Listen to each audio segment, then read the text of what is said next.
Miss Lambert, how you doing? Hey, I'm good. How are you? Mayor, how you doing, sir? Good to see you. Yes, sir. Brought with me. They picked her up. Okay. Our standard when non-private developers, when developers come in. Yes, sir. We have to get these signed. Okay. It doesn't need to. Okay. Yeah. Yeah.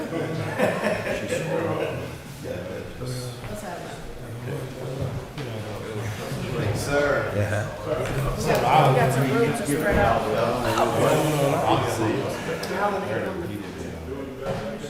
That's why I'm moving the chair back so we can spread out all the stuff.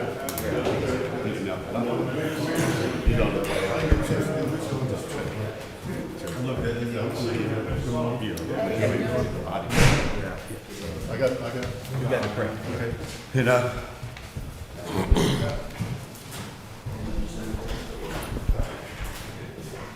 Hey, all that stuff we want to put on, it's all city code. 171, 176. Call meeting to order. Invocation. Heavenly Father, we come before you in the name of Jesus. Lord, I thank you for your love, your grace, and your mercy.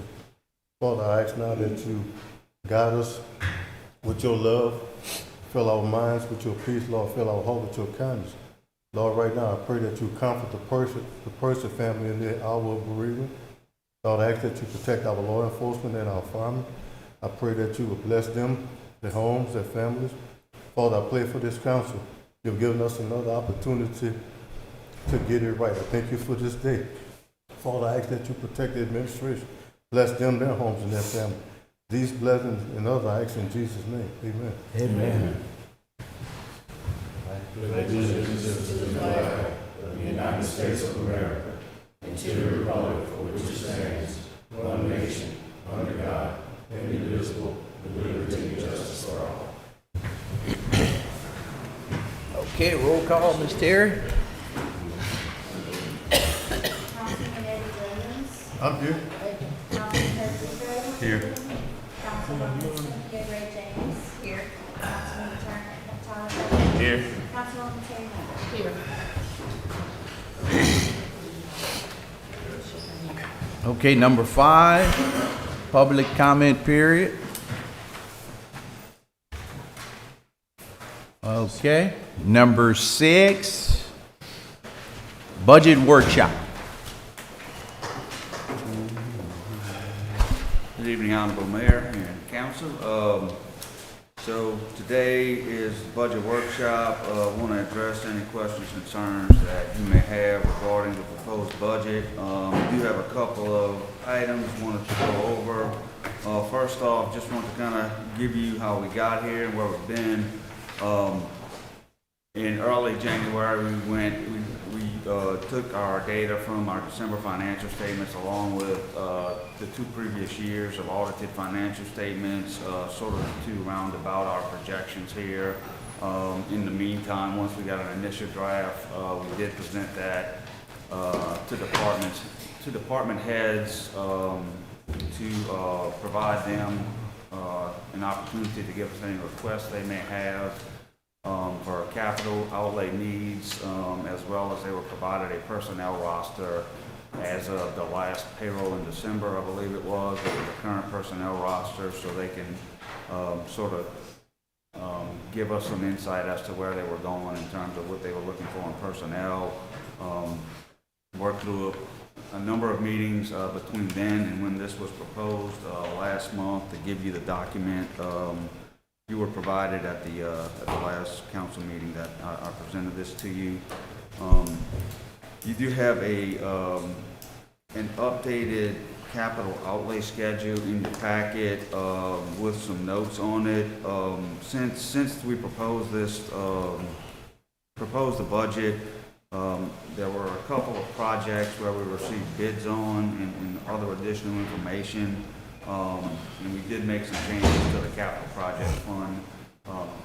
The capital project fund was the only fund that had any changes made to it outside of the Tanger fund, which we had to move some additional funding from Tanger to capital outlay to cover some road projects we had on the docket. So the first change is on the Bayou Boyle project, and you'll see all the changes in the updated budget. They're all highlighted in orange. Bayou Boyle project, we had 1.3 million in there initially. That was sort of a net number because we were waiting on some additional information.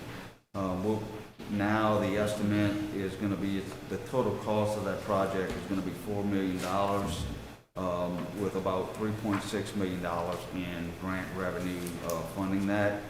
So that has been updated. That is a positive impact to this budget by about $700,000. Kennedy Heights drainage project. We previously did not have this project in the capital outlay budget. We estimate this project's going to be with a base construction cost of about 1.25 million, 1.2 to 1.3 million, plus $150,000 of other related costs. $900,000, I'm sorry, $1.15 million will go to fund that. It's an estimated 90-10 grant as well.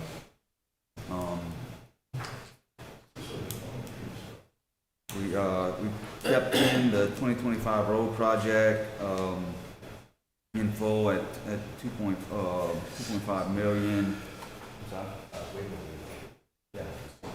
Okay, yeah, go ahead. Let me just go to the last two. You got the floor.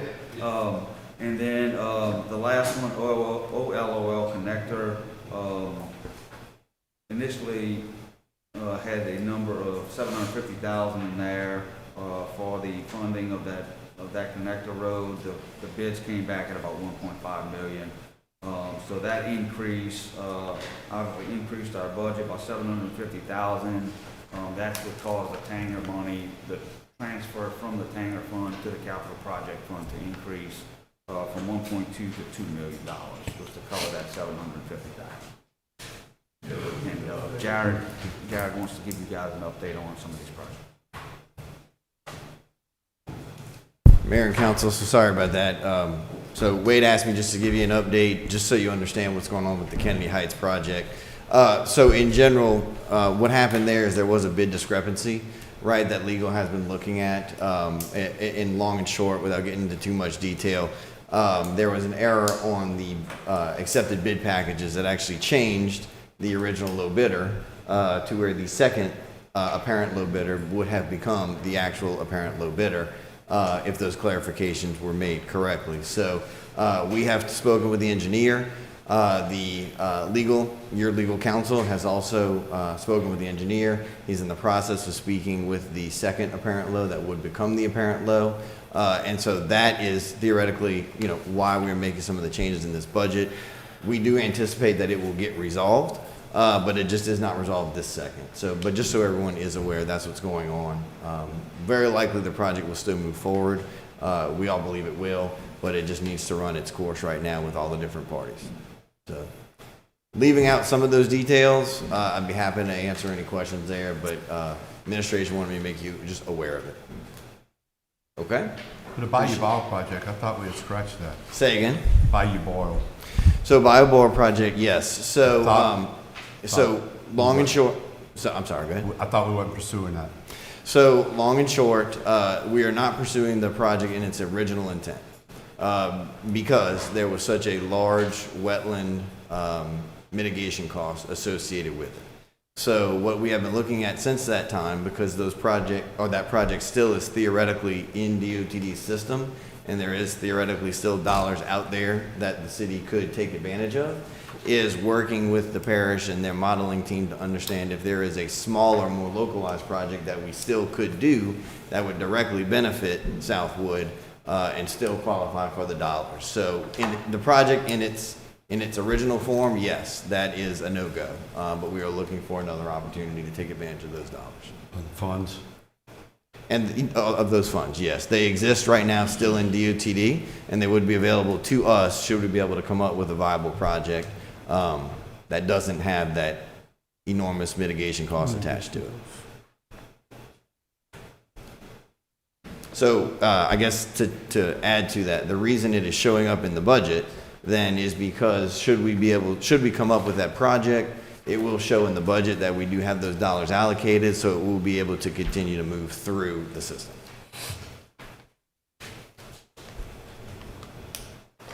Okay, that was it. Thank you.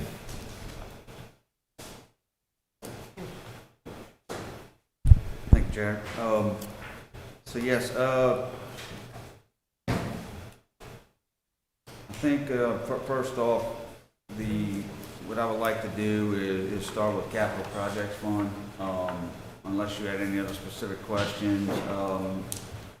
Really, the order that we discussed this, capital projects can impact pretty much any fund in this budget. So if we need to make changes there, it could impact transfers in or out from the general fund, wastewater impact fund, utility fund, or Tanger fund specifically. I'll sort of leave it at that and just open the floor up.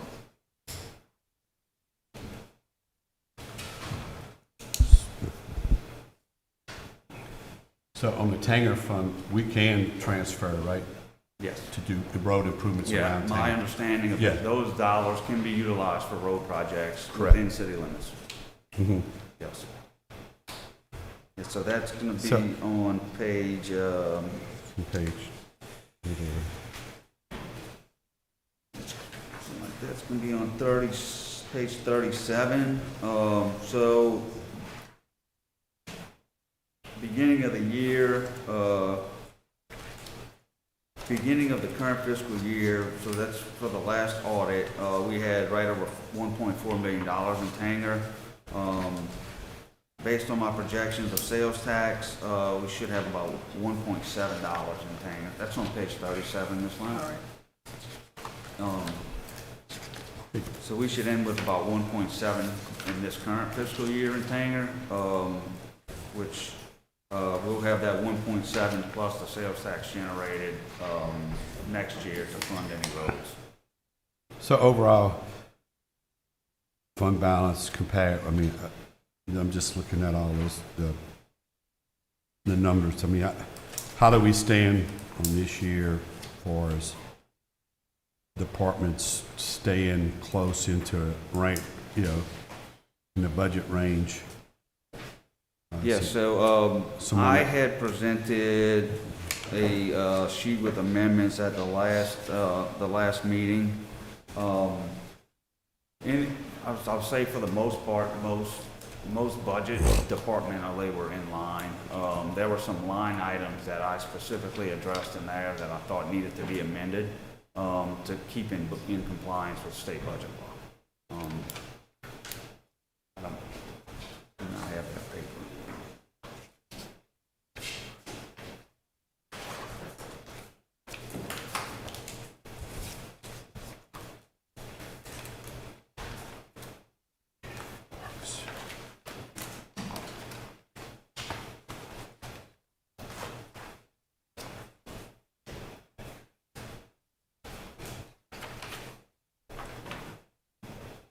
So we're gonna keep the leased vehicles in the police capital outlay?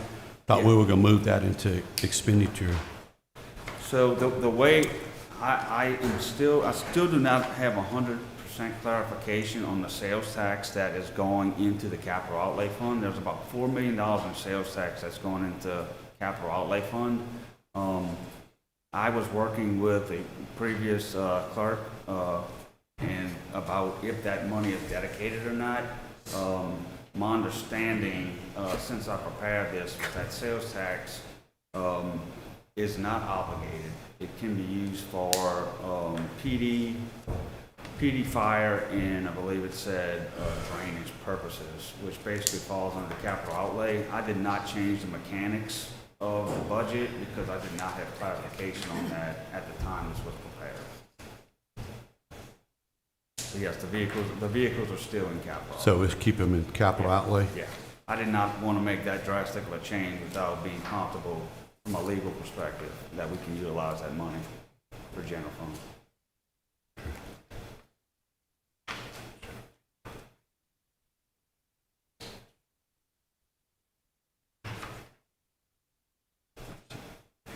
So Chief, how many cars we got leased now?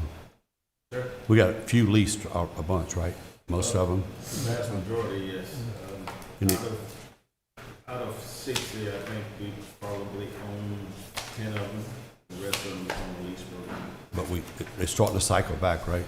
Yeah, so We should- we're not ordering any new ones in this budget. So I think the next budget year, we'll start the process of, 8 at a time. And hopefully we could get a good trade-in value at that point. Instead of spending $75,000 a vehicle, maybe we'll spend 50. So we didn't order any new ones.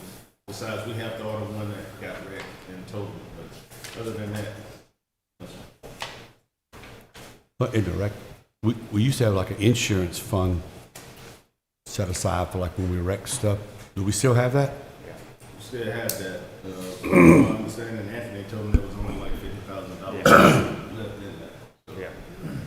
That had not, since I've been here, that had not been, has been no activity in that fund outside of some insurance payouts. For deductibles and stuff like that. But we've not funded that in terms of putting money into that for future needs. That's revenues. Yeah, that wasn't done in either of the 2 previous fiscal years that I, off the top of my head. Yeah. I mean,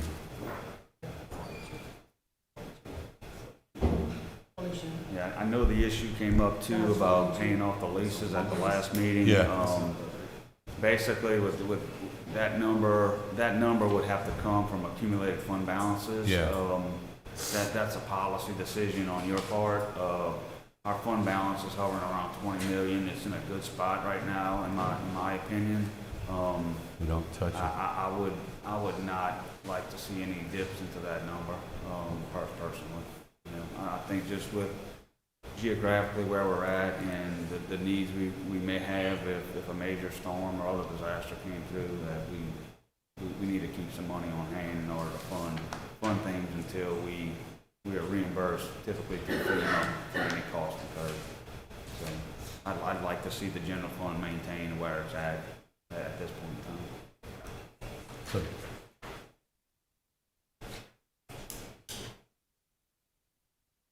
on the Kennedy Heights project, we still 90-10 on that one? The DOT fund? Yes. It's still a reimbursement. So on the capital projects, on the updated schedule, that's by itself, on the individual, the major construction projects, I did try to notate what the funding source was on those. If it's not notated, it's basically coming out of the $4 million sales tax, or it's related to utility fund, and we're transferring that money over. Okay.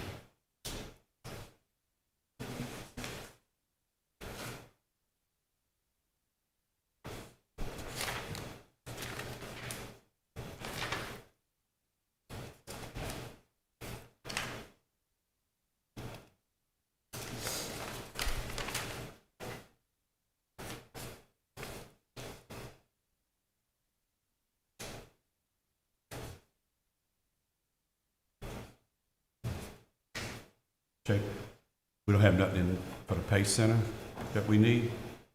We have a couple of things that would be good additions, but they would be minor. We talked very briefly about it. I didn't get it put in inside. It would be, the big need is a carpet cleaner. And that's, Yeah, and I had, How much we is didn't that? get to meet until the week of the budget, or the week right before the budget introduction. His needs can be absorbed by the fund balance within the capital projects fund. I just thought for the sake to keep this document clean, I didn't want to make a whole bunch of changes to confuse anyone. But his needs were minor enough where if we needed to absorb his equipment through fund balance, we can do so. What's the price of it, Jacob? A carpet cleaner for the size of the base, we probably need about a $20,000 machine. But that would be able to clean the carpets effectively once a month and, you know, the time frame. Okay, so that's something necessary. Okay.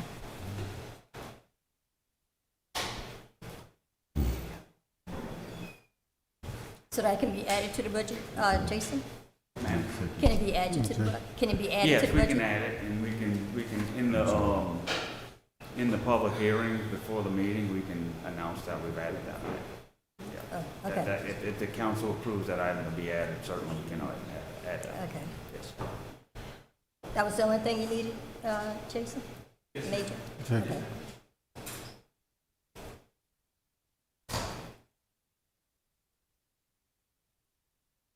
So I'm looking at South Central Planning, we have them under contract for, I think, $125,000. I see, projected for next year is $135,000. Is that something they plan to?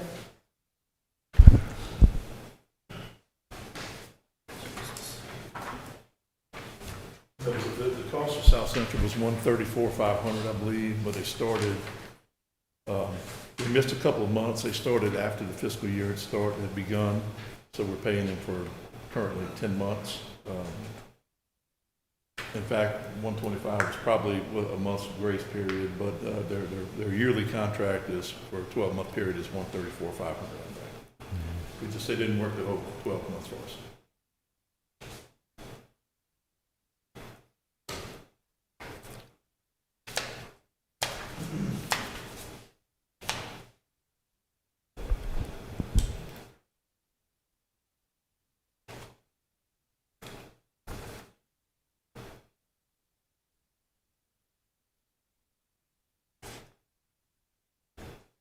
So I'm looking at page 14, Jambalaya Festival Association. Don't we give them $30,000 every year? I'm wondering why the numbers are kind of off. That comes from, we get some money from the state. Look at the numbers tour, going yeah. across. We give them $30,000, but look, Got 50,000 on them, but What page you on, Ms. 14, Ms. Lambert? page 14, almost all the way to the bottom.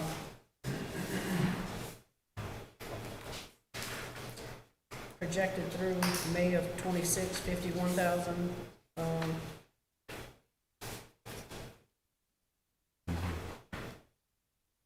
Isn't it just 30? Yeah, that 50 was budgeted last year. I did not, when I proposed last year's budget, I did not change that number. Year to date, we gave them $30,000. Okay. I carried over the 50. I believe that's what had been budgeted in previous years. Jacob, do you know how much we get from the state in that tourism tax? Do you know? There is, on the revenue page, page 7 for general fund. I know this print sort of small, it's just, it's all on one page. Under grants, visitors enterprise fund, we get $100,000.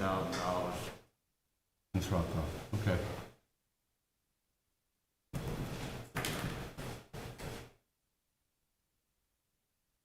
That's That's the Jambalaya Festival, that's the 50, that Yeah, falls into that, the 50? The state, the state gives the state will give municipalities some funding. It's really for general economic development. Tourism. And what you use it on varies on municipality by municipality. Some people put on Christmas programs, Easter programs, it's just for economic development purposes. So JFA is 30, and wouldn't the Gonzalez Cultural Affairs, they get 20, right? Don't they get 20? Yeah. It comes from the same place, right? Mm-hmm. Where's the other 50,000 going? I know at one point in time, there was discussion about putting that towards Pay Center. That's not in here, but I mean, that's your discretion.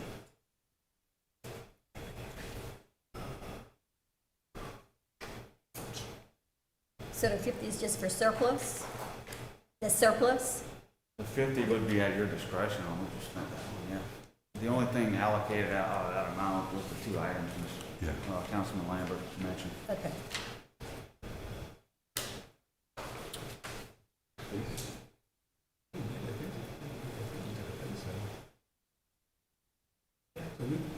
You said, what was the We can increase? allocate, well, we can allocate the other 50 to the pay center then.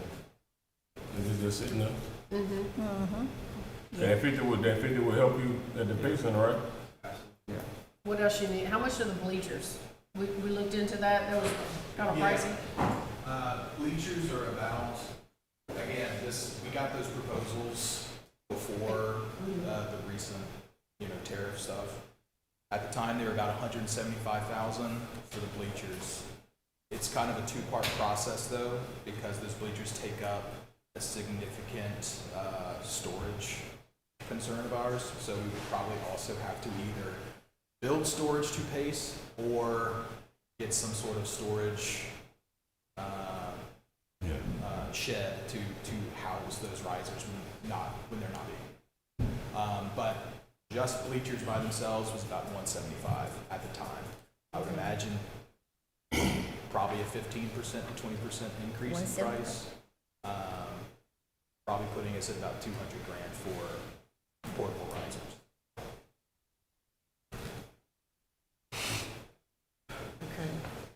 Jacob, I mean, the projected sales tax collections is, you projecting 2.26 negative At which fund? sales tax collection. It's down 2.26%, Correct. and we're only projecting not even 1% next year. Correct. It say through, again, I use December numbers to prepare these projections, so there's some fluctuation. January, February, Christmas sales came through, things have pretty much evened out, through February. So we're basically right on pace to hit where we hit last year, in general, what was audited last year. Do you have the sales tax figures? I do, and not on me, but I do. Okay. I'd like to see that, so we can see. I can get Yeah. that schedule out. Jacob, if possible, can you elaborate a little bit on where are we with the Pay Center budget as of right now? Yeah, I can jump the pace. That's gonna be in the last couple of pages. 39 is the summary. Just to summarize, Pace revenues, total revenues, the details on page 40. Projecting out about 805,000 for the year. Next year, I do have 914 on this paper, although Jacob did bring to my attention 100,000 of that is ticket sales. At this point in time, he does not foresee any ticket sales, so that 100 need to be removed there. The biggest revenue source in Pace right now is hotel occupancy tax. Initially budgeted for 650. I'm projecting it out at about 575 to end the current year, which I projected out for next year as well. Facility rentals originally budgeted 200,000. I'm projecting them out at about 165 next year at 170. Excuse me, 175. On the expenditure side, page 41.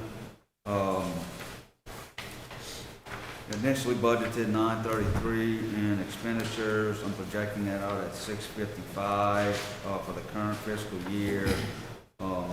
Keep in mind, this is sort of the original budget was sort of a guess, really, Yeah. first full year of operations. Things like utilities and things of that nature were sort of a guessing game when they put this together, or we put this together. So that's why you're seeing some large fluctuations, but projecting it out to be at $655,000 for the current fiscal year.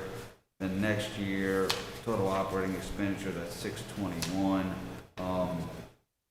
You do again see salaries, original budget versus current budget, decreased by about $100,000. Does not include a manager, in here. Again, I used December payrolls roster to do this budget. It did not include a manager at that point in time, so that is not in this budget at this point in time, just to make you aware. And then on page 42, this is the debt service expenditures for PACE. This is on schedule with your bond documents. You've got about right under $350,000 a year due in debt service expenditures on the PACE Center. Just on paper, what you see today, we do have a deficit in there projected of about $53,000, with an ending fund balance of about $310,000. Taking out that $100,000 in ticket revenues, if we do bring forth a manager there, I mean, that number is gonna flip to about a deficit of probably $250,000 to $300,000 at that point in time. That being said, we do need to prepare in future years that the general fund will need to start assist the PACE Center for operations. We had talked, Jacob, we talked about going up on a couple things. Did we ever implement that? Yeah, so we talked we talked once about, either changing how we, changing the price of the PACE Center or changing how we book it in terms of time frames. Right. Where we go to a block schedule. We haven't necessarily created a new system for that yet. However, it is something that I know Mayor and Wade have been wanting to look at. So it's definitely on the radar to do, for sure, in terms of pricing fees. Absolutely.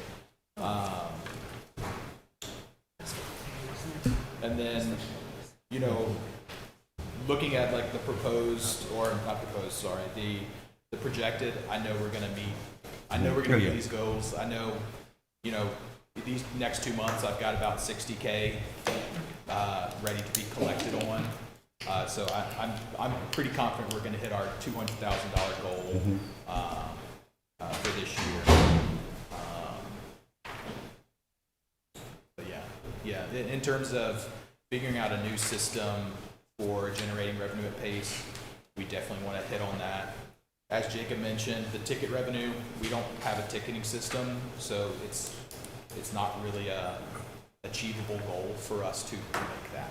What about, we'd said like cutting hours, like y'all there, if they want y'all there more, we charge more. Correct. So some of the ways that you can do it, right now, when someone rents the PACE Center, they get at 7 a.m. to midnight. Yeah. A lot of that time is time that the city actually pays for us to be there, but the client's not necessarily paying that because Right. the client doesn't pay labor cost.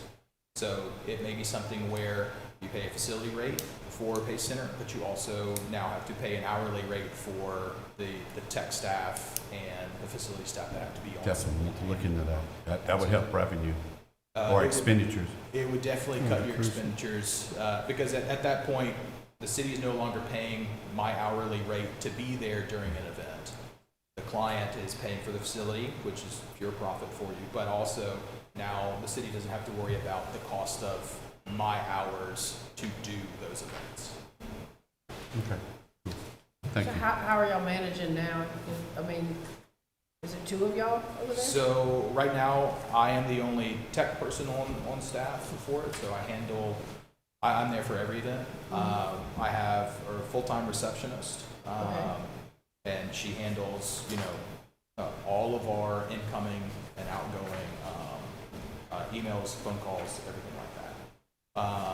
We did recently hire a part-time person. However, they are filling the role that Logan previously was filling, our concierge position, essentially. So that is helping out. but Pace Center is growing. Our schedule is absolutely filling up, and we fill up fast. Every event we do, we get phone calls about, booking somebody else. So our calendar is not getting lighter. Our calendar is just getting heavier. So it's 3 of y'all that are handling everything over there? Yes, ma'am. Like all night, like till midnight and 1 and? Sometimes 2, 3 a.m. Yes, ma'am.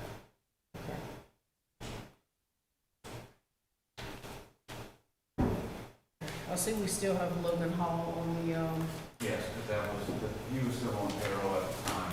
At the time, we ran the current roster. To get the this? Logan, the girl? Yeah, whatever payroll we use, so we ran a payroll as of the December payroll date, and that was our baseline data to come up with a personnel roster. Logan left So us. there's a number of people there that are no longer employed, and a couple of new hires as well. So typically, it's a one-for-one. Okay. Typically, it's a one-for-one swap there, that would not swing the cost substantially. So, when JC left, JC was director of That's correct. community service over there. So, Jacob, you're mainly filling in for everything right now, right? Yes, So ma'am. y'all- I'm doing the position I was hired for, facilities events manager, as well as JC's role as executive director of Pace Center. Until we hired our part-time person, I was also doing Logan's position as well, Okay. And you're getting everything done? to the best of my ability. Yes, ma'am.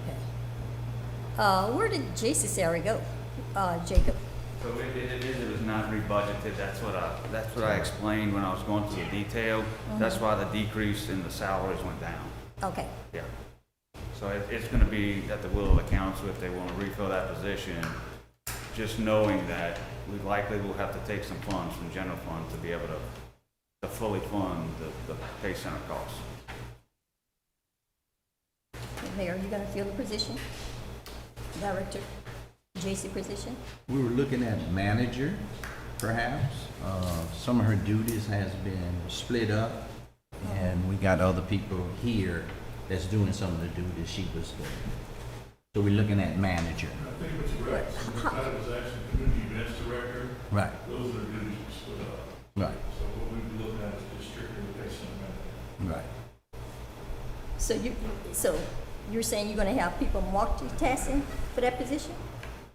We have people that's here at City Hall that has assumed the roles of what JC was doing, like with the Civic Center and all.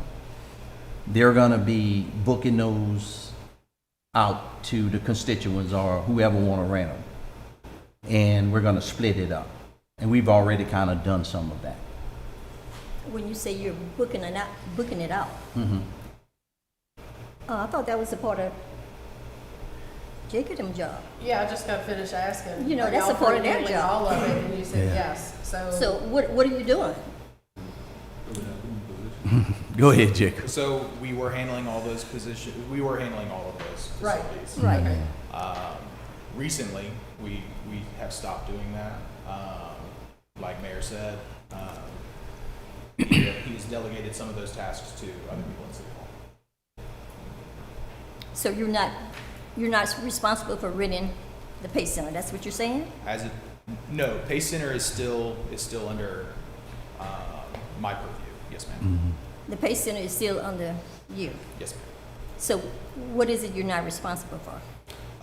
We were told Civic Center is going to be handled by some other people, as well as the parks, as well as Jambalaya Park as well. other people at City Hall? Yes, ma'am. Like who? How are you gonna do that? You splitting up, We not looking, we Like not who? looking. Who's You handling it? split Which them? employees? you splitting employees, how you doing that? Mayor? How you doing what, Miss Cindy? He just said. He just explained to you. People at City Hall has assumed the other responsibilities that JC was doing. Did the other Yeah. people at City Hall pay increase, or what happened with the pay and stuff? Not necessarily. We did increase Mr. Jacobs' pay. Yeah, Yeah, he has additional responsibility. I can Right. understand him getting an increase. yeah. Yeah. But the people that's here, no matter.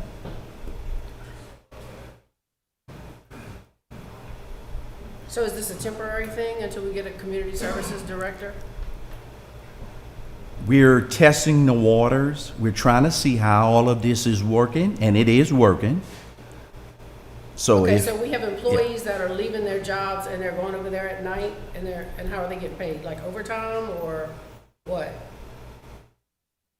don't get that question. Nobody goes over there and helps them at night, like till 12 or 1 in the morning, or? If Jacob needs Miss Crystal step up, yeah, and work.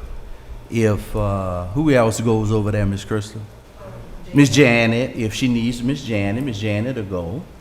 It just depends. It varies. And honestly, if we need setup help, we get Yeah. the buildings and grounds crew to help us flip the room Okay. from time to time. It's not every time. I suggested that a long time ago, yeah. It is not every time, but it does happen, yeah. Okay.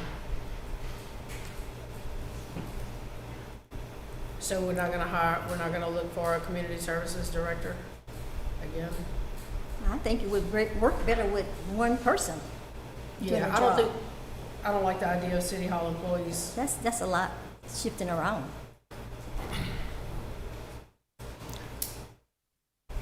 You would have to supplement the pay from the general fund. Did you get that part? That $100,000 pay would have to come out of the general fund. We're at a $53,000 minus right now with the pay center. Well, the pay sitter, Jacob, I mean. Unless the $100,000 sales tax receipts that Mr. Jacob is talking about, if that can be verified and correct, then we would not be at the $53,000 negative. Jacob, what is the $53,000 negative all about? Can you explain that to me? Because I'm getting kind of lost with this. I think Jacob Wagaspack may need to shine some light on that for you. Both.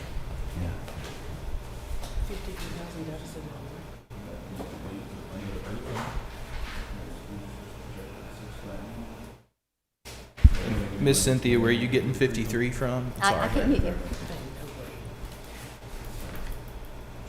Oh, gotcha. No, he's saying 53,000 negative. I want to know where it came from.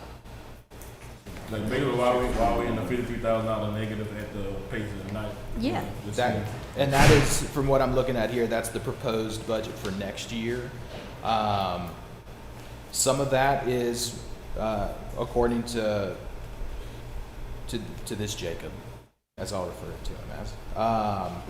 We've got about 25,000 that we are not expected in revenue next year. I'm confident that we're going to get past that, however, because I know that we're going to get about 200,000 this year, whereas the proposed budget for next year is 175. Okay. So that 53 gets cut in half immediately right there. And then additionally, we have a ticket sales budget that we are approaching about 100,000. That's not going to be achievable, so that should be taken out of the budget as well. Simply because, one, we don't really sell tickets. We don't have a box office. We don't have a box office manager to sell tickets. Nor do we have software or hardware to sell tickets with. with the $100,000 that's from the tourism, and say we dedicated that $50,000 to the pace center, wouldn't that offset it? Yes, sir. So we're making Okay, so this is a circular movement here. Currently, the general fund budget is a surplus of 47,000. That transfer out to pay center puts general fund in a $3,000 deficit, which is certainly manageable, but just making you aware that if we've got to start moving money from general fund, it's going to start moving general fund into a deficit to fund any other operations, whether that be capital outlay or basic.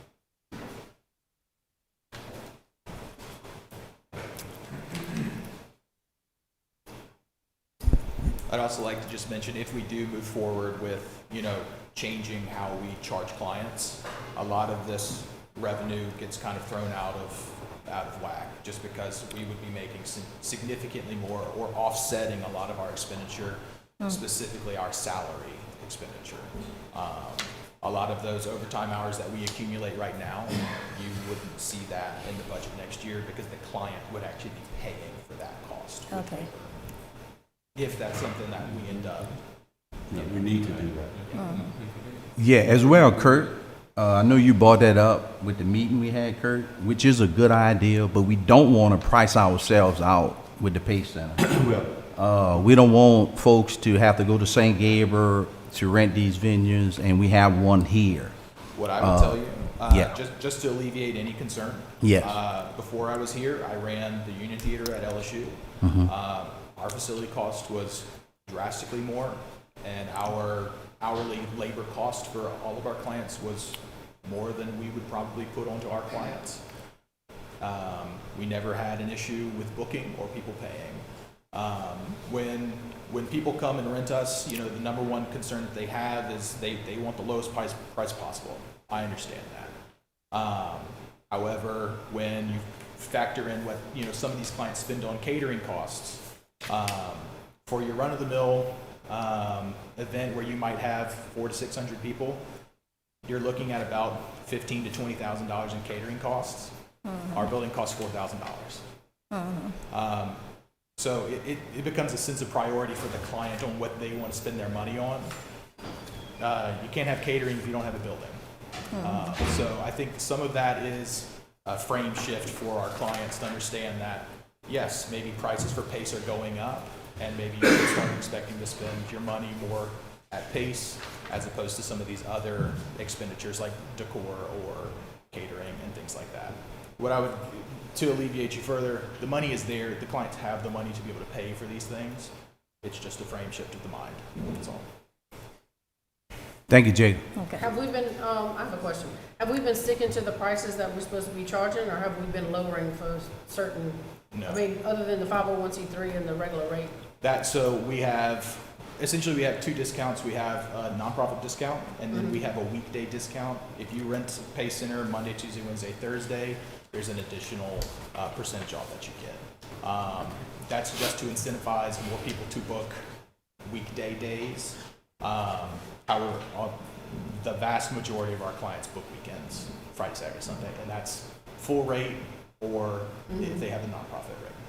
And there's no hourly rate if somebody wants to come in for like 4 or 5 hours or anything like that? They just pay the full rate?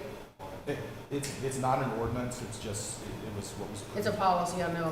Correct. We do allow some clients, if they have booked a full day, like on a Saturday, if I have the Friday open, if they want to come in and set up for 2 hours, we put an overtime rate in there.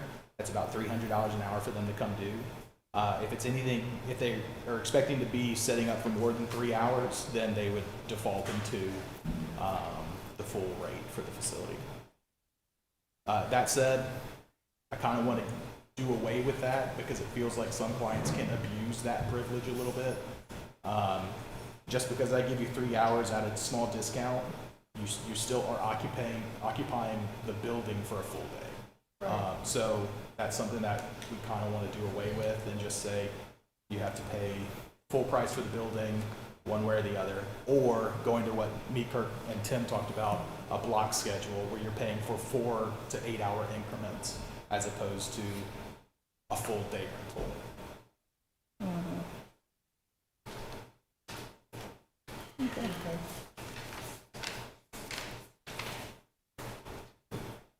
Booking is still pretty high, right? The booking is Yes, still high? ma'am. It's still Yes, high? ma'am. Okay, still in good stand, okay. I don't have a weekend open until next year. Okay, that's what I thought.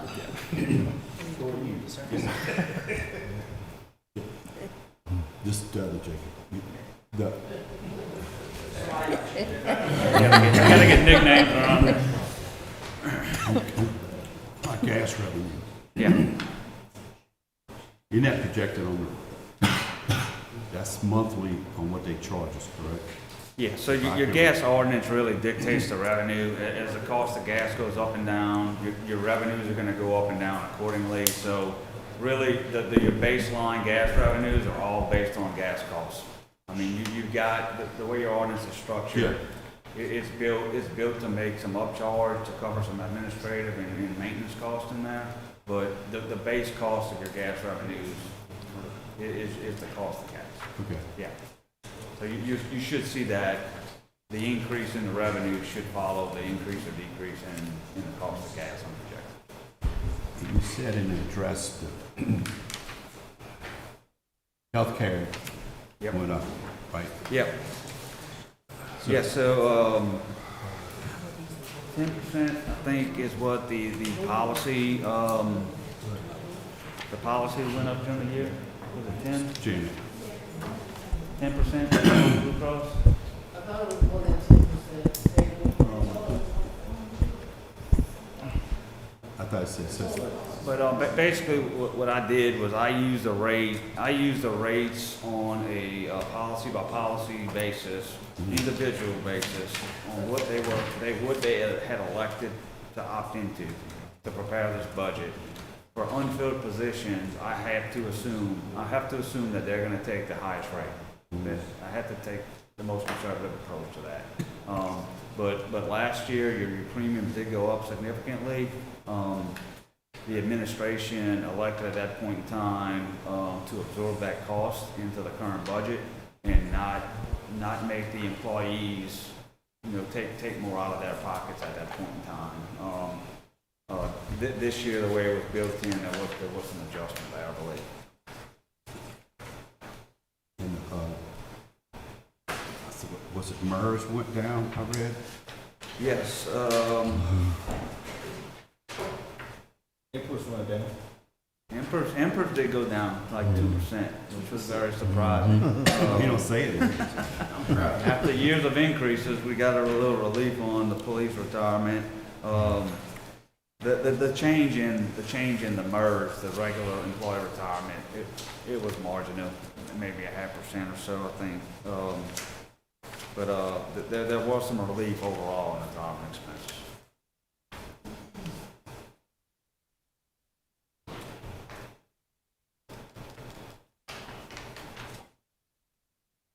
Yeah, so actually, I have in the message, MERS remained at 27%, Emperors went down 4.125. Back in the 29.35%.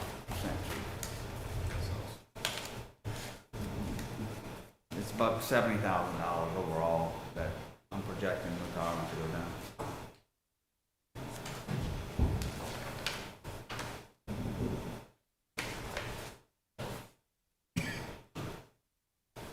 What about the water line on Roddy Road? Did we settle that?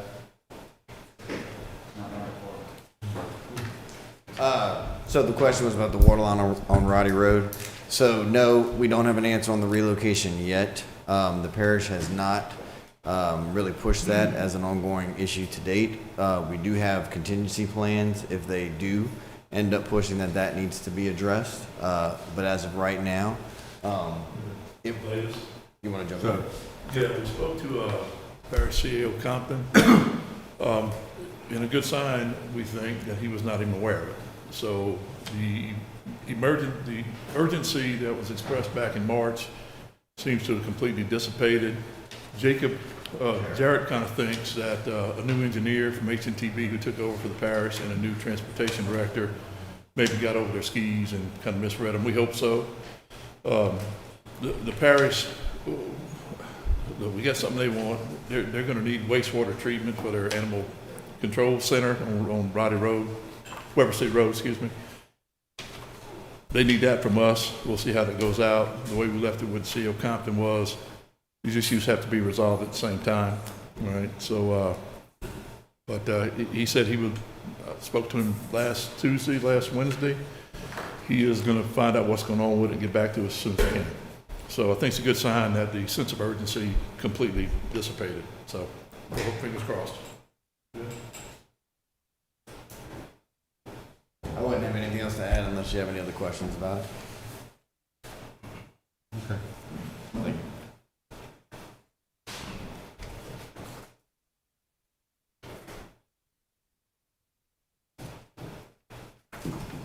But Jacob, overall, from the standpoint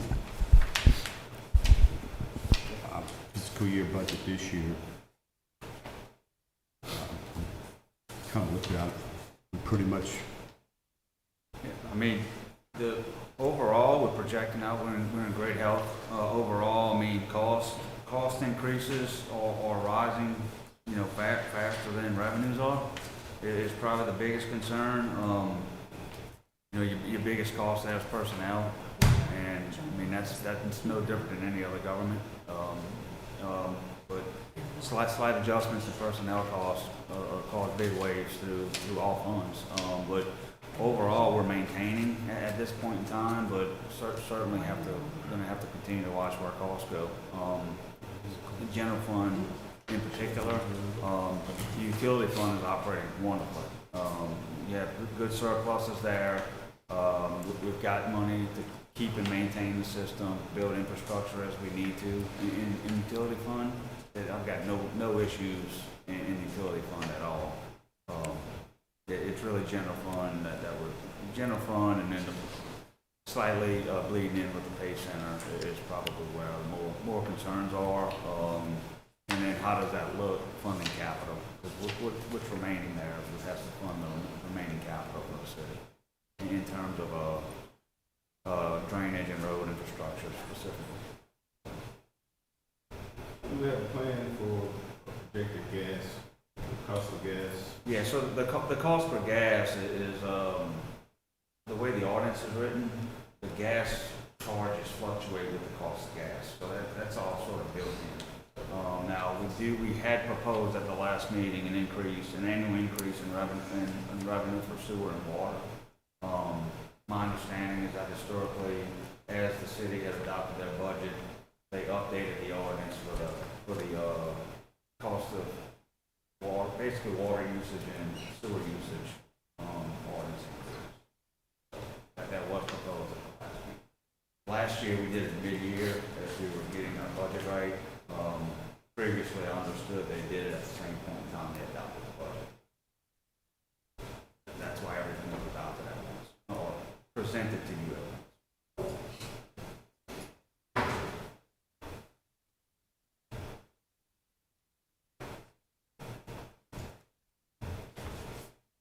So I have a question under, let's see, page 20. We have the Committee on Cultural Affairs, the $20,000. Why do we have the Jambalaya Festival Association 50,000? Well, we went over the 50,000 already. Why do we have that on page 14 instead of under tourism? On page 20. interesting. Page 14 instead of which page? 20. Shouldn't that not be under tourism? I mean, that's just historically how they have departmentalized that account. I mean, we can put it there. It's not going to change anything on the overall budget. Right. But I mean, in previous budgets, it's always been under the general governmental department.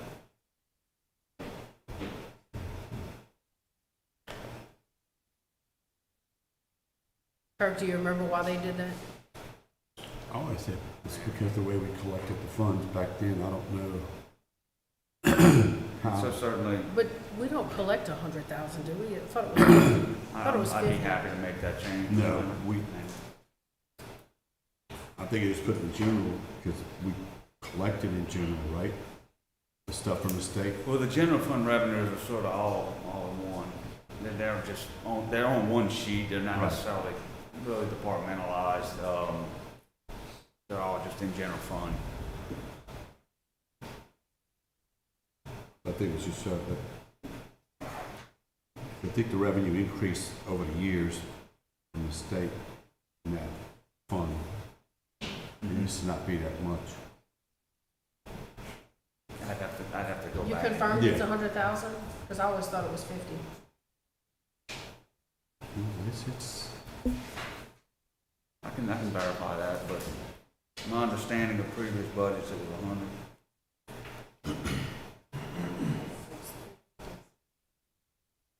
I can confirm that for you. Okay.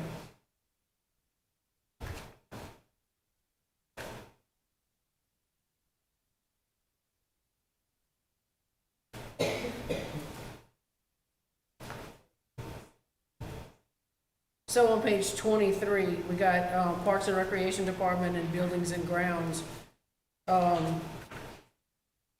got $25,000 for more Christmas decorations. I thought we did that last year. Huh? 23.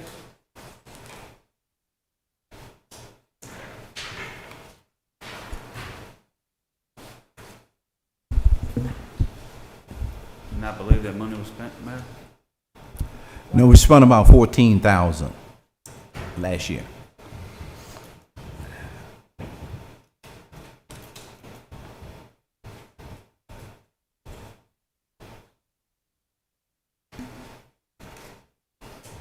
Y'all want to keep 25,000 for Christmas decorations again this year? Seems a little steep. How much you spent last year? How much did you spend last year? 14,000. 14,000 last year? What did we have the year before? 50.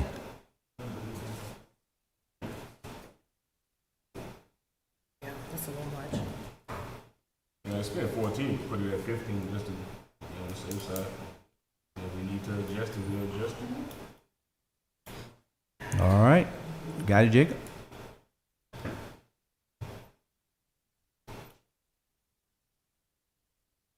Cost gonna go up more than $1,000. I'd make it 20. Huh? Make it 20. Well, I just say 15 For right Christmas now. decorations, is I this just- the outdoor Just stuff, 'cause it was buildings and 15 grounds? just 'cause it was 15 last year, don't mean it's gonna be 15 again this year. Well, I understand that it wouldn't be. I mean, costs I gonna go understand up. the cost of living, cost of everything going up, but I'm saying we put it at 15, that's 1,000 more than last year, and if we need to make a amendment, we I make mean, an if they amendment. did 25 and you only spent 15, and that don't mean they're gonna spend over 20, but I wouldn't put it at 15. But a budget always gonna be amended, so Yeah.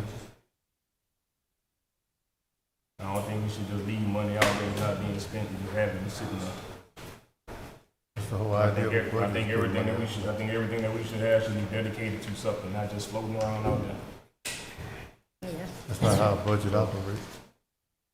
And we need to make adjustments, we make adjustments as needed. Right, well, another thing, the disposable, decorations like these balloon arches and stuff that cost a fortune.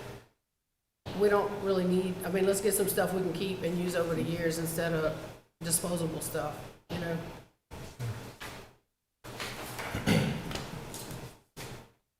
Something permanent?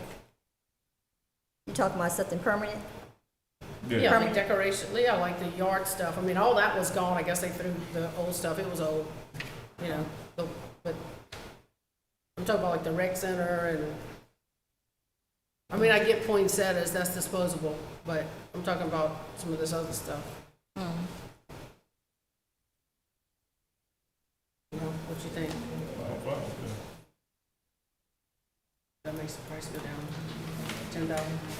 That's 10,000 is a lot.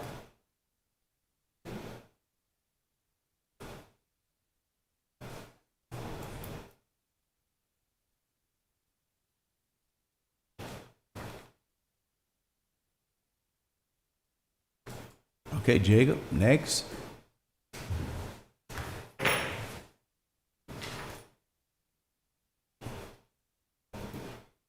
I'm here to answer questions.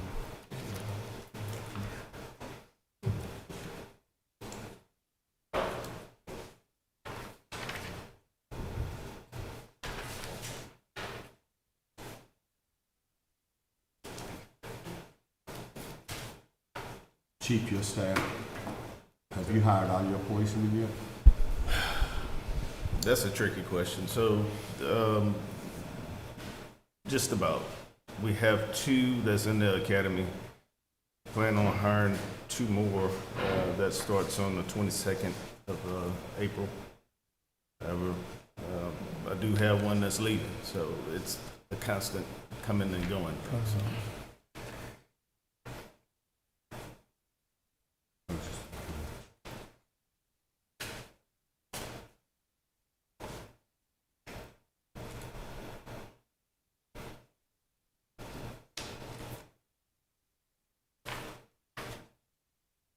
You do get reimbursements from what, DEA and all that stuff? Yeah, so I think Jacob shows it as revenue. So we get paid by the OLOL. We get paid for grants, highway safety grant. We receive revenues from the DEA, yes. Probably around close to $600,000. But mental health also, yeah. And East Ascension, Ascension Parish School Board also, so. Yeah, And we got, how many officers we got there now? 3? 3? 4. 4. Yeah. Where's the 4th one? At the primary school? Yeah, RPCC, primary, middle school. Yeah.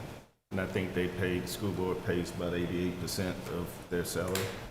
Yeah, wasn't it like 90,000 a person, 95, something like that? Yeah. Do we need to go up on that? Do we have an increase on it? It has a 1.5% increase per year and it fills into the contract, and the contracts are extended up to 2033. So I think ultimately they'll be paying close to a little over 99 as a 1.5% increase.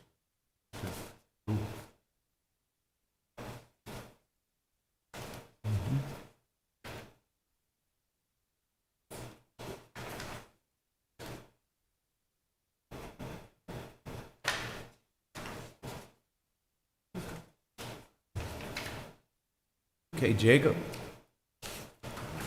Let's keep moving. So the police department is, their budget, they have under equipment, they have special operations. I'm on page 24. I don't want to get somebody to come talk about that.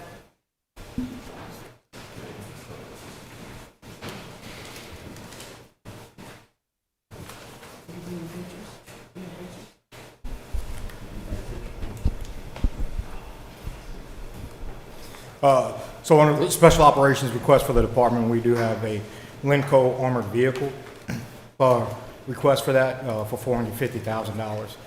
I've been with the department since 2007, got on special operations in 2009, and became the commander in 2018. And what we've seen over those years, just from my personal experience, is we were primarily a property crime city due to the structure and makeup of the city. Over the last couple of years, we've added quite a few subdivisions, apartment complexes, and with those residential areas come a different type of crime. Mainly increase in what we call barricaded subjects, people who are in a structure and refuse to come out, whether they're wanted for a crime or mental health eval or anything of that nature. Since 2018, we've seen an increase in that type of crime. So what this vehicle allows us to do is get closer to the structure and keep the officers safe. So in a tactical environment, distance is time. The further we are away from something, it takes us longer to respond to that. In that vehicle is not just operators. We put our negotiators in there. For mental health subjects, we get psychiatrists and all from the hospital to come talk to them. That gives them a safe area to work from. So just some examples of what we've seen over the last couple of years with residential areas is an increase in domestic violence. We've had an increase in subjects wanted for domestic violence, staying in the house, not coming out to law enforcement. It's easier to talk and request people to come out to us from a safe area than it is to force entry and force a fight. Additionally, what we've seen, just as a couple examples, is homicide suspects coming from Jefferson Parish and East Baton Rouge and Baton Rouge City. Just an example, we had a homicide suspect from Jefferson Parish who was also a National Guard member, wanted for a homicide, and he was barricaded here in the city. 2 two recent homicide suspects from East Baton Rouge were also located here in the city, barricaded into a structure. So in addition to the growth and the types of calls that we're seeing within the city, we're in addition getting more and more suspects from local jurisdictions coming to our area and barricading and attempting to hide out from other law enforcement agencies. In addition, we get requests from, like Chief mentioned, DEA to help execute search warrants for whenever they have a search warrant for narcotics in the jurisdiction. We've attempted multiple times to obtain the vehicle by grant, versus paying directly out by the city.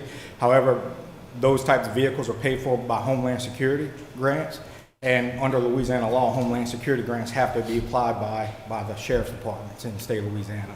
And if they're going to apply for it, they're going to keep the vehicle versus going there. Now, that is a joint grant, so if we request it, then they bring it to, they have to send it with their manpower and we can do it. But that takes 45 minutes, sometimes 2 hours, from the time we put the request in. So again, you're looking at that response time. In addition, that's one vehicle per agency. If they have a call out already, then we don't have that accessible to us. But we're also able to assist and back up the sheriff's department, because if you're trying to contain a building, you need more than one vehicle. So generally the practice is each agency obtains one, and then they come assist us and we go assist them to establish a perimeter for barricaded subjects. And they're also used in multiple other ways than just the examples given there. Correct me if I'm wrong, Officer Taylor. As well, if this vehicle is bought by grant funding, then Sorrento, Donaldsonville, St. Gabriel, other municipalities can possibly use your truck, right? Yes, sir. But if it's bought by us, you all own it, and then y'all don't ever have to worry about no other municipality being able to share it.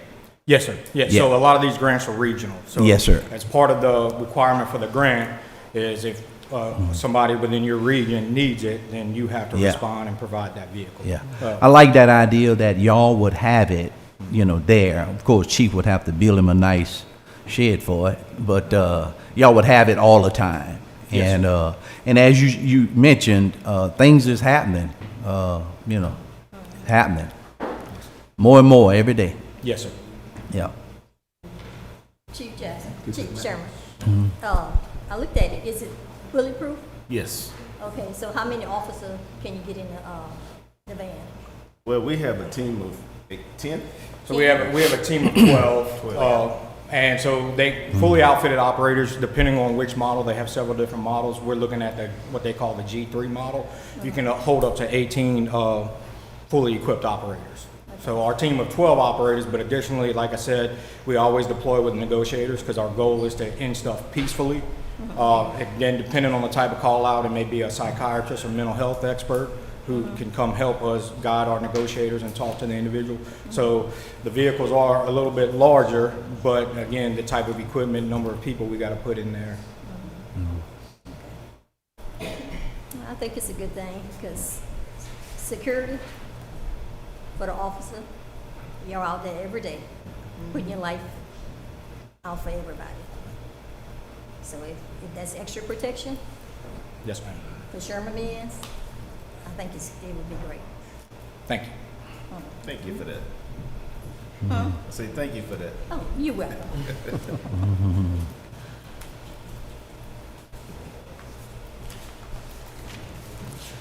Okay, Jacob.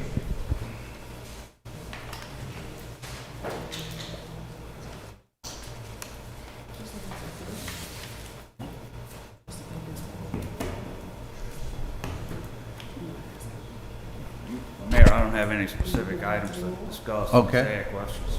All right. Any more questions?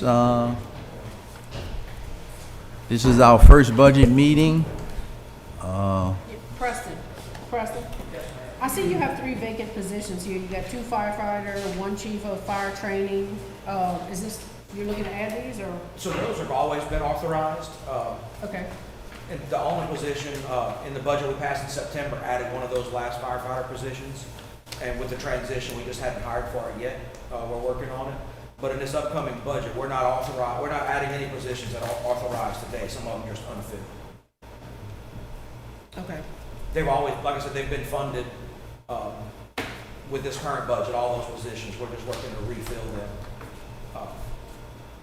And I know it's 3 as of April, as of last week, somebody just turned in their resignation, so we just lost one last week. So it's really 4 today. Okay. So these are. Just like Chief Jackson, we face the same boat, and with industrial expansion is great, but when when a plant hires an industrial fireman to be a corporate plant fireman, we don't compete with those salaries, and they offered one of our guys a job, and an offer he couldn't turn down, so it's. Okay, so this isn't anything new, these are. all We're three not of these- we're not adding any additional positions that aren't funded currently. Okay.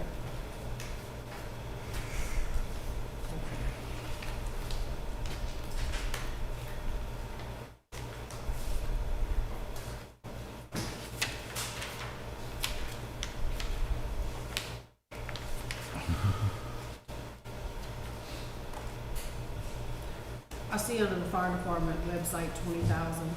Is this something new or? So it's a replacement. Ours actually went down. It was built actually by Chief Browning. That's how far back the website will go. And the provider kind of went out of business, and it kind of made our website go offline. So to rebuild, we're working with with a current company to get it back online. Okay. Is that utilized a lot?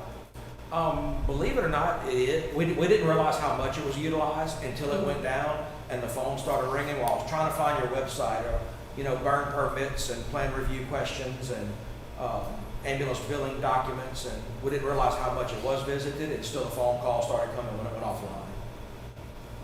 So a lot of information that was always shared, people always, we didn't even realize they were looking at it.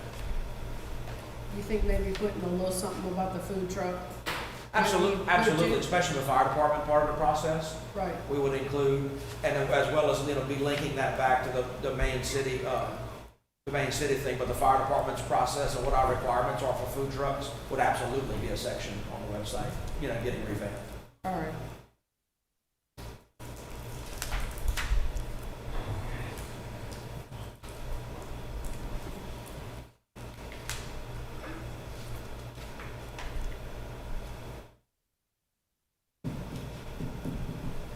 Okay. Put Freeland, back to the budget, for the Freeland Jackson Center, we have salaries for $75,000. Is that for the entire staff or one person? That's two Go ahead, people. Jake. That's 2 full-timers. Huh? That's 2 full-timers. I believe that's what was proposed in last year's budget, What page? so that was carried forward. Oh, so it was carried over from last year to this year? Yep. For 2 people? Yeah. May I mention on Freeland Jackson, there was, if you did not catch, there was a new department created specifically for Freeland Jackson. So it's on a separate page in there. I sort of used the pay center's utilities and operating costs as an initial guideline. I cannot predict how much it's going to cost to operate that, to run air conditioning and things of that nature at this point in time. But we wanted to appropriate some type of monies there because that is going to be a new cost to the city in the next fiscal year.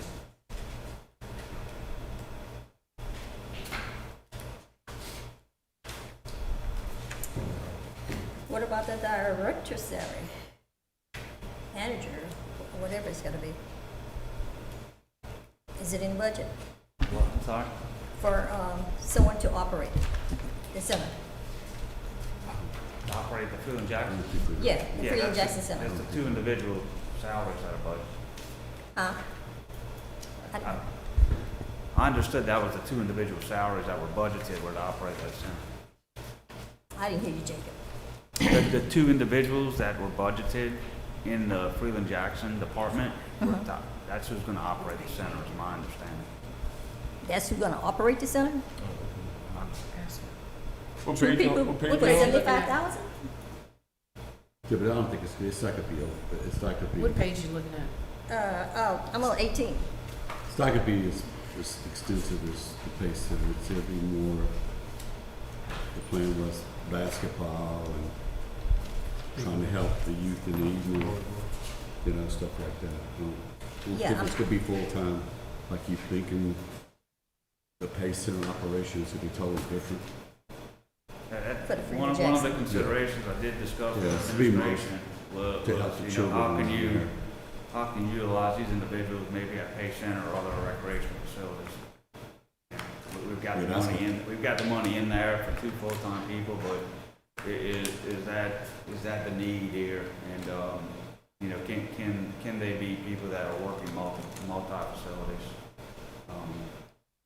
What's the job? Yeah, but that's entail? what this I personally don't. Yes, can't So would you find say it.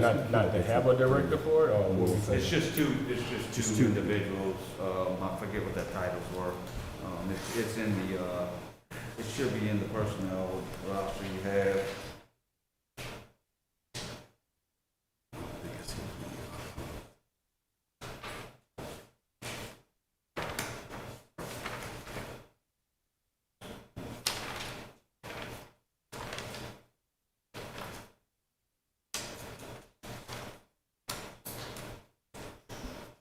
Yeah, we just put, full-time staff, they didn't really define a position. It's just an appropriation for 2 people. Where is it again? On what page, Jacob? The actual budget document, page 18, but it's on the last page of the personnel roster, that was provided by administration. It's about maybe 10 lines down on the last page, Department 01-26.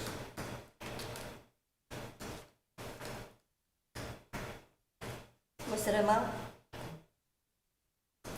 It's 236,000. 236,000? No, $37,000 positions. About $237,000. $17.50 an hour on an estimate. So we're not gonna have one person running it, I guess? Yeah, Just I the think two? it's gonna be. I don't think, the intentions were basic for us to use it for basketball, volleyball, in the evening if children need tutoring. And, I think, we got a grant for like a disaster center for the city, like a shelter if a hurricane comes or something. That's how we get the generator and all Yeah, that. I mean, No, again, that was budgeted through last year's cycle.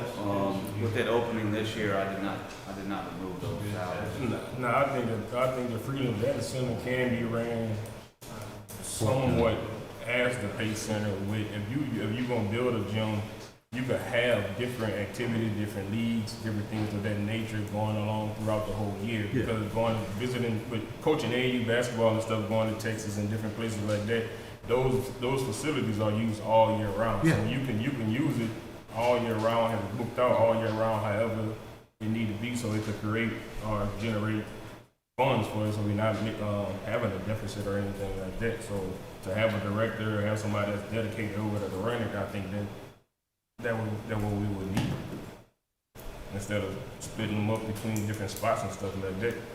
Yeah, I'm wondering, who's gonna run it? We have anybody in the budget for? When that time come, we'll come before you all and let you know our decision. Always remember, when we put the hefty salaries in there, they got to come out of the general fund. So have the salary been proposed in the budget? He just told you got 2 salaries for $36,000 That's for 2 workers. for 2 workers, correct? That's what has been budgeted when Mayor Arsenault was here, and it was a passover in this administration. Okay, so nothing budget for like a That was supervisor, carryovers, yes. no manager. This could be one of those where we open Yeah. and learn, just like the Pay Center. And as you can see, the city employees been multitasking. We've been being conservative in terms of, doing this, that, and the other, because it has to come from somewhere. The salaries has to come from them general fund budget eventually. Where we at, 50,000? Right at about 50, 50 plus? We're at, general fund's got a surplus of 47,000. 47,000. If we're gonna appropriate, I think Yeah. they want to appropriate $50,000. Yeah. of some of the tourism money to pay Santa, that would put us at about a $3,000 deficit for the year. Basically, Yeah. it'd be a break-even budget at that point in time. You talking about with the pace? General fund. Oh, Yeah, once we transfer 50 to pace, we'll be basically at a zero budget operation. well, we budgeted money for especially payroll last year, and I'm looking at some of these numbers, and they're way high. And I don't really know what formulation the administration is going by when it comes to giving employees positions and the pay scale. I know you mentioned something about the merit increase. Yes, basically, I updated the pay tables with I think it was a 2% increase per ranking. On the matrix, you have the table. Basically, each box, each position was increased by 2%. The one you just flipped past, I'm sorry. This one? Yeah, the one with the pink, yeah. So you increased it from 2.23 With to the what? with the administration's What? direction, yes. With the administration's direction, Well, yes. the administration cannot direct this. This is city code Part of the ordinance. budget process. The city code says 2.23% higher than the step immediately preceding it. It's section 2172. So y'all can't go in there and just raise merit increases. Terry,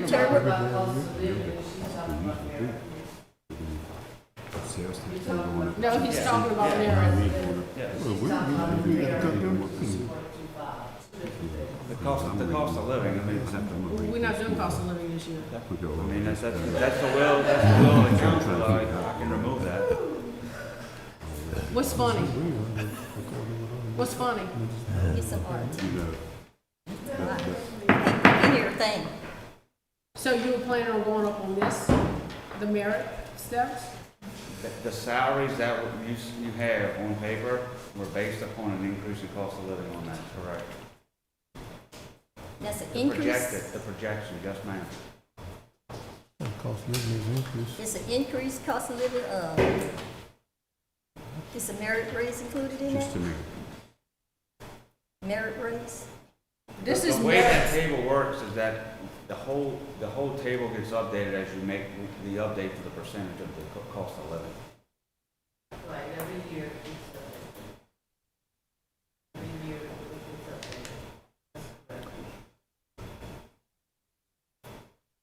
And we don't, if it's at the will of the council not to update it, I mean, Meaning on that's. June 1st, when the budget is passed, let's say step one, range one, will change by 2% if we have a cost of living. Okay, so that will change come June 1st to the new cost of living rates, if you understand. So it has nothing to do with merit at that point. Now, your merit probably comes on your anniversary, right? And that's when you would see that step. I'm trying to help you understand. My understanding, the merit is provided by the supervisor, and that's where they move the ranking. The cost of living is just a table in full, based upon a code, CPI index. Right. Like when you go from step one to step two, that's the merit, and that's basically given on the anniversary based upon the supervisor's discretion. Correct. Is that correct, Ms. Janet? So there's not a cost of living in the There's a budget? cost of living rate built into that, correct. But it's not in the budget, in the address? It is in the budget. Is it in the address of the budget? I didn't see it. Is it automatic, Ms. Janet? Cost of living? Yeah, it's that, I mean, No, it's not automatic, the council votes on it every year. If we approve it need approval, right? From city council. So you can't, That's what it said last It's- year. Okay. That's last year. Yeah. That's not this coming year. It's not in there. Exactly. It's not in there. I can add it. It's not required to be in there, but I can add it if you'd like.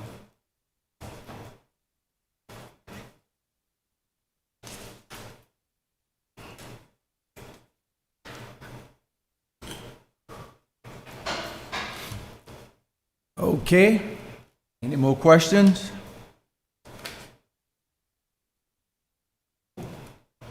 I have a question about this, about recreation.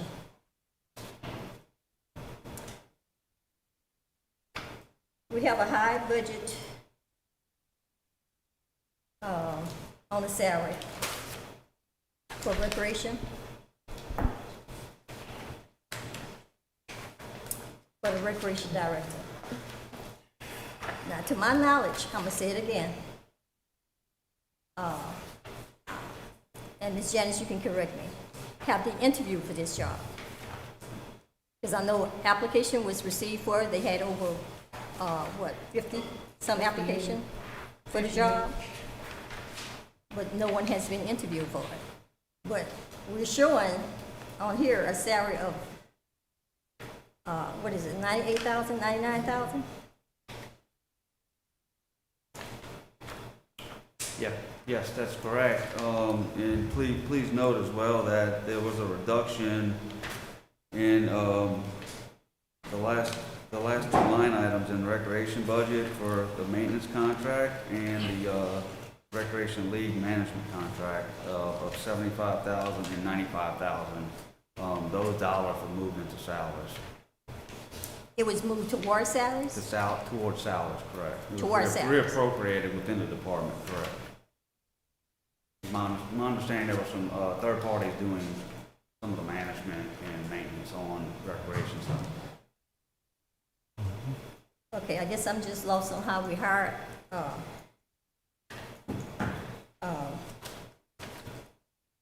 a recreation director.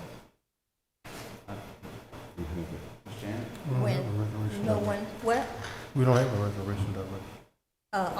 On the budget, it's saying, it didn't say director of recreation, it said recreation director. I cannot personally answer that question, how that hire was made. We don't do any of the HR function. I personally don't get into the HR function. Okay, well, you can answer the question for me. Your colleague just answered it to you. Eddie just answered it. I didn't hear anything. Tell her again, Eddie. We don't have a recreation director. You don't have a recreation director in the budget. We have money designated for That money's there. We don't have director, one. recreation director. The job title said recreation director. Mr. Reedy, what's your job title called right now? Yeah. I'm just barely working regularly. So I don't have a time. I was just asking because like on the employee list that we have, it says interim recreation director. So that's what you're referring to? That's what I'm That we referring have to. And it says 98,000 or 99, something like that? Right. Okay. And you saying that you're not. So I'm just saying, you saying you don't have a title, and she's going by that on the sheet that we have. It says interim recreation director. So I guess she's asking Ms. Janet if No, I want to know how we going from a no title to interim title. recreation So- director, when originally I heard acting director a while back. Now you're going to interim director. Because interim has to be voted on, correct? It should. Correct. Mr. Roosevelt, I'm sorry. When you was appointed interim, we had to vote on you being interim, correct? Yes. And we voted on everybody else's interim. So I'm just wondering what's going on.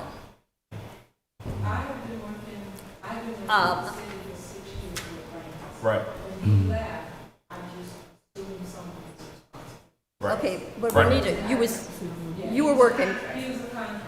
you were working part-time. Yes. My thing is, I don't understand how a part-time worker can go to a full-time director for almost $100,000. When you're working part-time, say $12 an hour, which is averaging maybe $20,000 a year, and you're jumping, and nobody's interviewing. This should be an open position. Wait, The job was open, advertised last February. And we don't the intention was, right, when Mr. Cohen left after 57 years or a long time, excuse me, for some time, the agreement with Mr. Cohen was he had a private company and the contract was with the company. When he left, we did have part-time employees, some employees that helped assisted in his efforts. The intention was, right, when Mr. Cohen leaves and when we advertised for the recreation director position, the intention was to marry that with the opening of Freeland Jackson Center, which we thought was going to be in November. For various reasons that Mr. Bauer can address better than I can, that's been delayed. What we're looking at May 3rd right now. Right. So that was the reason for advertising the position. We're not married to the title, but we had to call it something as we advertised the position. That was the administration's intent, to marry that with and then we got involved in a bunch of budget battles last year. We don't need to rehash that. We may be in a budget battle here this year. I don't know what the will of the council is going to be. Mayor Rowley can't tell you what the will of the council is going to be, what you want to allocate for these positions. This is why we had the budget meetings in time to tell us what your thoughts are, right? So what does the council envision? What's the will of the council for funding of that position, regardless of what the title ends up being, right? But we had sort of envisioned it as kind of patterned after the Pace Center director, that manager, Freeland Jackson Center manager. None of this is written in stone, right? And whatever happens here, this body has to appropriate the funding. So but that's how we got here. And that's, had Freeland Jackson open when we were told it was going to open, we would have had to really address this issue before, right? But now that we're looking at a May 5th opening, ideally, we would have these issues sorted out through this budget process, and we can even decide during that process what title we're going to bestow on whoever is running the Freeland Jackson Center. So that's the mechanics of how we got here. But no, we didn't have a recreation director. I don't know if we ever had a title recreation director. I know Mr. Cohen had a private company that was contracted in the city for quite some time. So we have not had a recreation director. We didn't replace a recreation director. As Ms. Claiborne said, she assumed many of the functions that Mr. Cohen's company was performing. So that's the explanation. When Lance was working, I clearly remember that was his salary. It was not a salary. It was a contract. It was a contract. That is correct. Yeah, contract, yes. But he was over the recreation. Yes, department. it was a contract with a private entity. And as Mr. Wagsback explained, that money was diverted to somebody to come in and perform those functions. Okay, that's what I'm saying. And there's been some confusion with that, and we can sort it out. We're proposing a large salary, over $100,000. And like I said, that job was posted last year, if I remember correctly, around February. I mean, they can correct me. Yep. During the time of February, March. And it should have been, it was open to the public. People did apply. No one was interviewed. Well, and we still have the applications, and as we get closer to the Freeland Jackson opening, like I said, that's integral to how we envision this position, heavily involved in the Freeland Jackson Center operations. But if we go out and do that right now, it doesn't make a lot of sense. But we still have all the applications, and a lot of the control is this council's. Y'all decide what y'all want to appropriate, what you want to call it, and where you want to put it. That may dictate a lot of how this thing actually gets fleshed out. My part is again. $99,000 for a position. Well, I'm not I'm concerned about that. From any, like I said, look like part-time has jumped into, which is perfectly fine. Yes, ma'am. But we had a lot of part-time workers, and some of them have way more time. But I don't understand, and I need some clearance on this. Just what's the protocol? What's the protocol? Somebody had to do the work that Lance was doing. What's the protocol? Miss Cynthia. If we're gonna have Miss a Cynthia. job. Miss Cynthia, this is a live budget meeting. This is not the time to have a personal vendetta or anything. No. This is a budget meeting. We're discussing the budget. Mayor, if I The may. salary And, is a part of the budget. and you've been repetitious in everything you're saying. You're saying the same stuff over and over. Because I'm not getting the answer. Mayor, if I may. Yes. If the issue is how we want to design and what functions and what responsibilities we want to impose upon that position, we can, and we're here every day, we can have that conversation anytime you want to have it. But right now, I mean, your decision on what monies you're going to appropriate to tie it to that's going to dictate some decisions we have to necessarily make as we prepare for the Freeland Jackson Center's opening. But anytime you want to come talk to the administration about your issues, I for one am eager to talk to you. Yes. I have already talked. I've been asking this question for a whole year. And the answer And if hasn't it's in the changed. budget, I'm gonna say again, if that amount is in this budget and we have to vote on it, Yes, ma'am. we need to know how it's accountable for. Well, the only explanation And I I need have to to know give you is what's who's escaping. accountable for it. I Pardon? mean, because it looked like it's permanent. I mean, no budget's permanent, you gotta pass one every year, right? So, I mean, this body has the authority and the power to do whatever it chooses with regard to that appropriation. Ms. Claiborne, what's your, but as the paper say, recreation director, what's your responsibility? Renita, why don't you come up here and answer?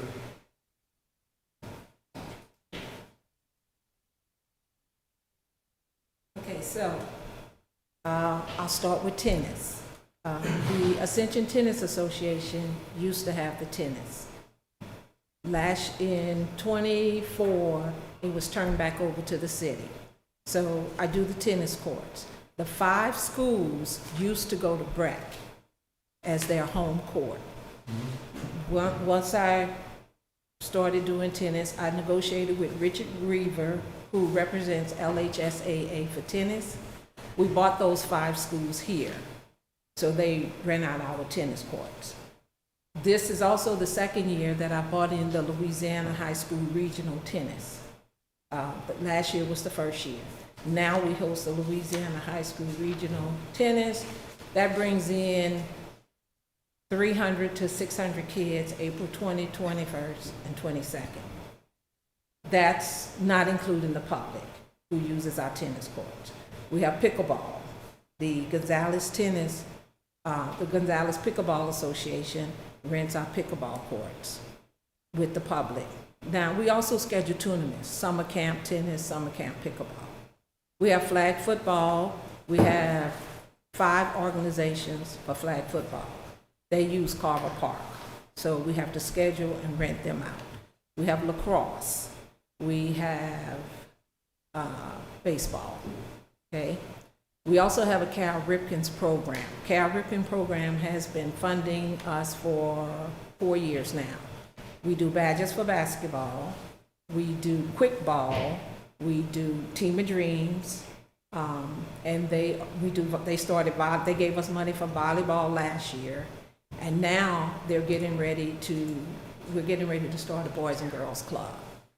We're in doing the paperwork for a Boys and Girls Club to do after school tutoring, things like that. You've also been the point person for all of our. Yes, I've been working with Brandon Dockery. You want to say that again, Wade? She's a attorney person for what? No, Ms. Claiborne's been the point person for the administration in dealing with all the Freeland Jackson issues. And there have been many, many Freeland Jackson Center issues, construction issues. That is part of Renita's job responsibilities. That was not intentional, because we had the expectation, hope that it was going to be open last year. But that's just things that have cropped up, somebody need to handle them. Nobody is better equipped in our organization to handle those issues more so than Renita Claiborne. And she's the one who has been involved in all the recreation for a number of years. Recreation is a big part of the Freeland Jackson Center. I mean, they have some of the issues from the color of the paint on the volleyball court to the dedication to all these, what seem like minor issues that crop up on a daily basis. Renita's always been the point person for our construction. To my knowledge, Wade, I thought Which I think is one of the important things she's done that she was not highlighting. It's the only reason I brought it up. Yeah. We're also starting bid ball. I met with Jerry Sims and Jerry Butler to start Biddy Ball. And the Cal Ripken is funding our volleyball program. So it's like you said, sports is year round. It's not a seasonal thing. It's year round. There's scheduling, there's uniforms, there's liability insurance. We also have a program, a CTE program with the high school that Janet and I have been working on to hire some of the high school students. We have to go through the Louisiana Workforce Commission to make sure we're following the rules, get those certificates for those kids to work. With Cal Ripkins, I have the grant paperwork I have to fill out. I have to get with Ms. Tammy to make sure it's completed. They are giving us more money. So it's a lot. It's a lot. Don't we have some part-time students working for recreation? Yes, ma'am. Okay, that's what I thought. Yeah. It's the CTE program. Now, their last day is April 15th because they're graduating. So we're gonna have to start all over again in August when school starts back up. And that's the program we do with the schools and with the Louisiana Workforce Commission, because they have certain rules for kids that are 16, 17 years old. And Ms. Janet and I have to make sure those rules are followed. There's certain things they can and cannot do. It's a lot. So It's a lot of paperwork. Ms. Cindy, you don't have an issue with,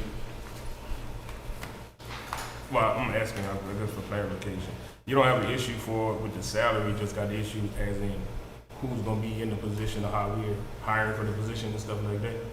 Or you have an issue with I want to know the procedure for the the hiring process of it? Yeah. and also how did that salary get so high? Right. You know, I would like to know both. Now, I know Lance had the position, and Lance was contract.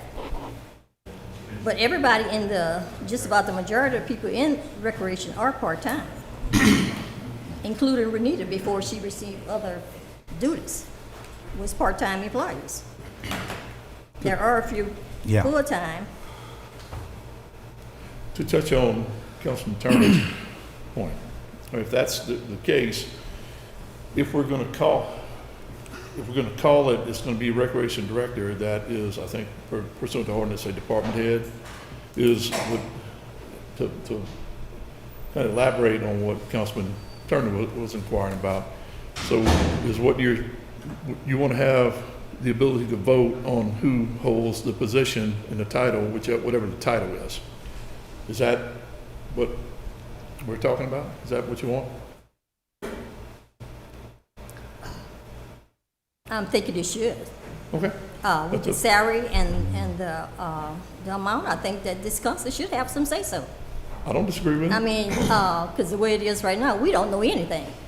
We've You're been saying here. you're assigning duties to people and Man, we're here they're every zipping day. from part-time, going to, This you know, just administration's skyrocket door- salary. I mean, we This need to administration's know. door Miss has been Cindy. open every day since Mayor Riley took office. and let we me could have add this to what you're conversation saying. any of those We days. just need to know. Excuse me, wait, Yes, Ms. sir, Cynthia. sorry. Mr. Lance's salary was right about where the salary is now. You know how many years Mr. Lance was over all of this? How many cents? It wasn't no hypo pay increase with the salary. Mr. Lance was making the same amount of money. But he was contracting. Yeah, he was had contracted. business expenses he had to pay too. This is. Okay. How long, Yeah. well, since you just Yeah. found out today that you're the interim recreation director, how long can somebody be in the interim position before we have to hire somebody? It's a legal Yeah. question. I know for- we're gonna have yeah. legal here, would that be great to Right. have? The administration, like we explained, the various things that happen push back us dealing with this actual subject. I completely understand that. Yeah. But I'm saying since we don't Yeah. have legal here, Yeah. and that's just Well, that's on the administration. Well, semantically, Mayor? Yeah. Right? Yeah. The title, regardless of what the title is, Yeah. all right? If it is recreation director, I think in the ordinance, I haven't read it in quite some time, the ordinance says that recreation director is considered a department head. Is that where you're going, Councilman Turner? no. My question is, right right now on this paper, it states interim.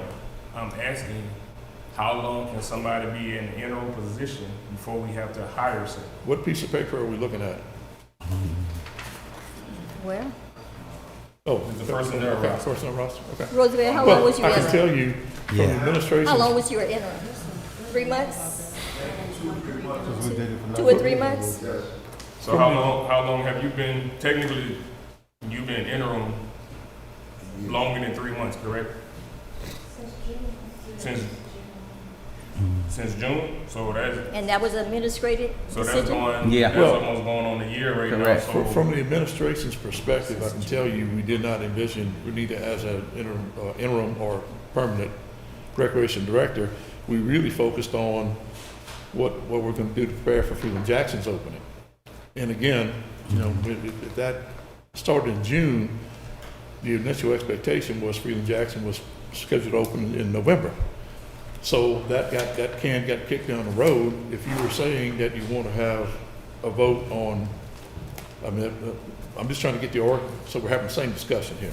right, but If what we're saying, you want to have the ability to vote on Ms. Claiborne's status as recreation director or purported Freeland Jackson Center manager, or whatever we're going to end up calling that, that's a different discussion, and we certainly are eager to have that discussion. well, despite whenever the Freeland Jackson Center is completed, she's still doing the role. So by us discussing that we're prolonging or delaying hiring a recreation director, that's null and void because she's working a position now without the Fair Freeland point. Jackson. So again, back to the original statement, how long can we have somebody in an interim position before we have to hire? I would think the administration have flexibility in that, Tyler. Well, Mayor, I think we Yeah. do have a precedent set. Yeah. Because when Mr. Bessel. Because we may not call her a Hold director. on. When Yeah. Mr. Bessel was given approved as an interim director, it was for a 90-day period. So I think we did the same thing with Mr. Acord with the chief building official, so I think there is precedent. I think we abide by precedent. correct. Yeah. And both of those jobs came before the city council. So my question is, why this one is not coming before the city Well, council? I've already answered your question, and Okay. I'm not, you Well, want me to give you I the whole think- recitation So of is the same you, answer? are you salary or hourly? Is she salary or hourly? That's, okay, that's a good, Mayor? Yes. We have had a conversation, this happened, last week, about Ms. Claiborne going on salary. We have had that conversation. So right now she's hourly.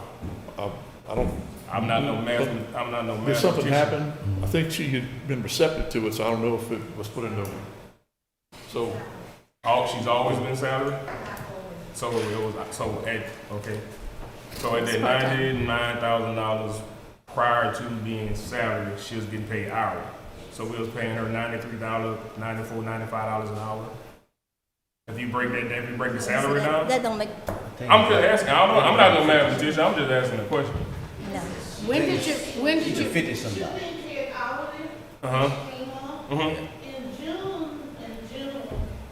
Can you come to the podium, because you can't hear. Let me say this, I know that when the gentleman left before, he was a contract worker. And so when they inquired about her filling that position or doing the work or stepping in because she had been assisting him, and they wanted to know if she could be contracted as he was contractor, my statement to them, and I put in writing that she could not work as a contractor as he had worked as a contractor. Because in the municipality, it is against the law for you, if you are an employee or part-time employee or whatever, to then, or to then be a consultant or contractor. You have to be out of work 2 years before you can be a contractor or consultant. She would have had to be on payroll. So that is how we got to the point where she was on payroll. And she came on as payroll, on the payroll as an hourly employee. Now, I know there's been some concerns about the overtime with all the work that's going on from field to field, Pay Center to Freeland Jackson. So it was recommended or asked of her if she would be willing to go on salary so that it would not be an issue of overtime. So with that being said, last week or week before, she was converted to salary. Thank you, Ms. Tammy. We've went, Overtime. I know Chief got stuff to do. This is our first budget meeting. We're gonna schedule another one. Matter of fact, we won't even get overtime pay. All right. Mayor, you might want to see if there's any preference. If we're planning on doing another one, maybe take a little poll and see if there's any preference when they want to do it. Yeah, we need to do another budget meeting. Preference, Kurt? Preference? Couple I weeks? have to look at my calendar. Okay. So y'all got All this? right, let us know when. Thank y'all so much.